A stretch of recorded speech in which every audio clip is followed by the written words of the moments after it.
খেতেও ঝামেলা নেই, আবার বানাতেও কোনো ঝামেলা নেই। এমন একটা আজকে রেসিপি আমি বানাবো, এটা সকালে কিংবা নাস্তায় কিংবা বাচ্চাদের টিফিনও দিতে পারেন।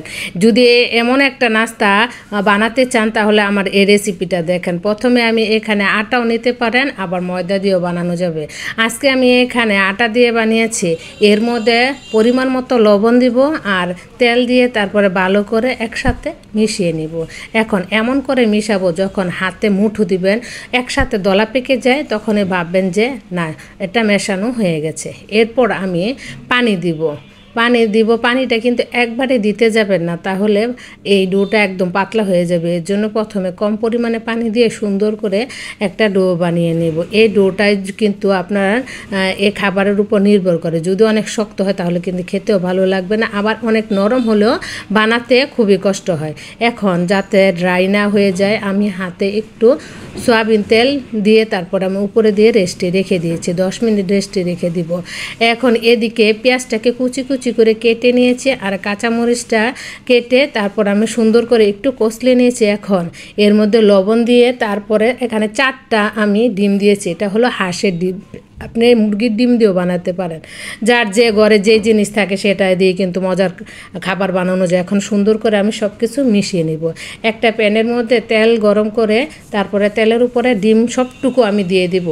এখানে দিয়ে তারপরে জালটাকে মিডিয়াম হিটে আমি রান্না করতে থাকবো। আর এদিকে আমার ডোটা সুন্দর হয়ে সেট হয়ে গেছে। এখন একটা লেচি কেটে নিয়েছি আর এদিকে ডিমটাকে আমি একদম ছোট ছোট করে সব কিছু একবার ভেঙে আমি কী করবো, ভেঙে গুঁড়া গুঁড়া করে ফেলবো। গুঁড়া গুঁড়া বলতে কি বোঝাচ্ছে, যে একদম ডিমটাকে জুড়া জুড়া বানিয়ে ফেলবো। আর এখন এই জুড়া জুড়া বানাতে ওদিক দিয়ে আমি একটা রুটি বানিয়ে নিব।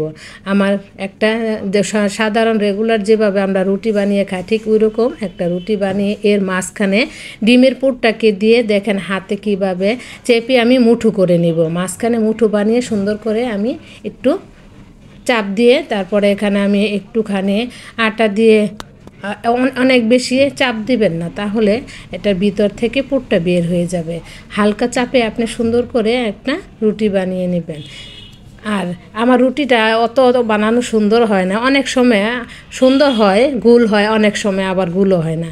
এটা বলতে পারি না, এটা হয়তো কি বলবো আপনাদেরকে বলে বোঝাতে পারবো না। এক এক রকম একেবারে এক এক রকম হয়। এখন আমি প্যানের মধ্যে আমি বাটার দিয়ে তারপরে এই পরোটাটাকে ভাজবো। এটা কিন্তু বাটার কিংবা আপনি ঘি সয়াবিন তেল দিয়েও আপনি এই পরোটাটা ভাজতে পারেন, তবে বাটার দিয়ে ভাজলে যেমন একটু খেতে খুব ভালো লাগে। আরেকটা আমি ভাজিয়ে দেখাবো। আপনি প্রথম এক পিঠ এই পিঠ আর ও পিঠ হালকাভাবে একটু ভেজে তারপরে বাটারটা দিলে সুন্দর হয়ে এই পরোটাটা ফুলে যাবে।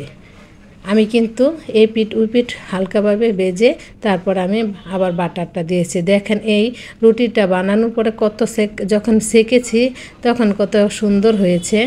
এটা কিন্তু আমার ফুলে গেছে, হয়তো বা ক্যামেরায় দেখা যাচ্ছে না ফুলারটা, কিন্তু আমার এই রুটিটা সুন্দর হলে ফুলে গেছে। এখন একে একে সবগুলো আমি বানিয়ে উঠিয়ে ফেলবো। আমার রুটি কিন্তু বানানো হয়ে গেছে, দেখতে কিন্তু মাশাআল্লাহ খুবই সুন্দর হয়েছে। আর মাঝখানে দেখেন একদম ডিমে পুরে ভরপুর।